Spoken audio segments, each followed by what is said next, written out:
So far, you've seen that we created this class called cat, person, and basically I want to touch on two important concepts or terminologies that you're going to be hearing around, and basically I want you to understand what they are. So what I want to teach you in this video is about POJOs. POJO, so P-O-J-O. So POJO stands for plain old Java object, and basically this name is used to emphasize that a given object, it's an ordinary Java object that has no association with any framework. Basically, it's a Java object that has no association with no framework. So here, let's take a look at this class right here called person.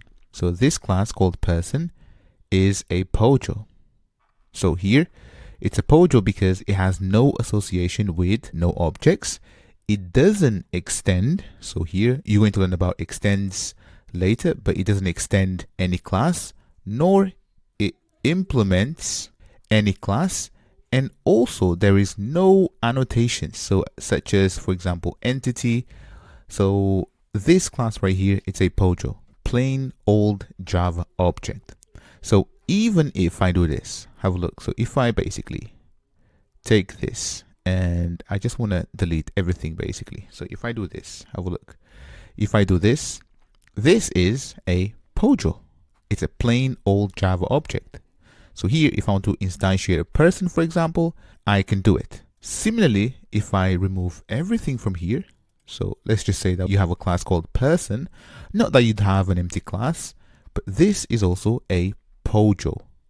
So it's a plain old Java object. And what a POJO focuses is on the business logic. It has no dependencies on frameworks. And what it really means is that it has the information about a business logic. So we're going to learn about classes which are focusing mainly on the business logic, and they work quite well with POJOs.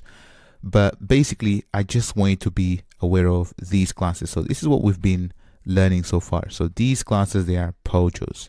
So similarly, if I in here create a new Java class, if I say that this is a car, for example, so this is a POJO.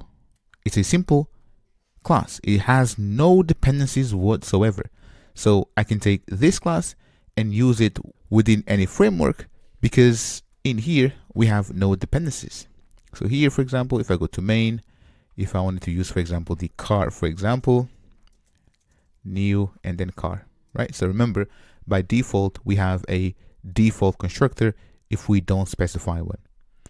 So this right here is a plain old Java object, or simply known as POJO. From now on, I'm going to be referring to these classes. So really these simple classes with no business logic, no dependencies on external frameworks, I'm going to be referring to them as POJOs.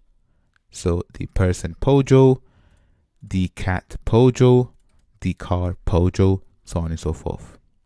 If you have any questions, please let me know. Otherwise, next, let's learn about Java Beans.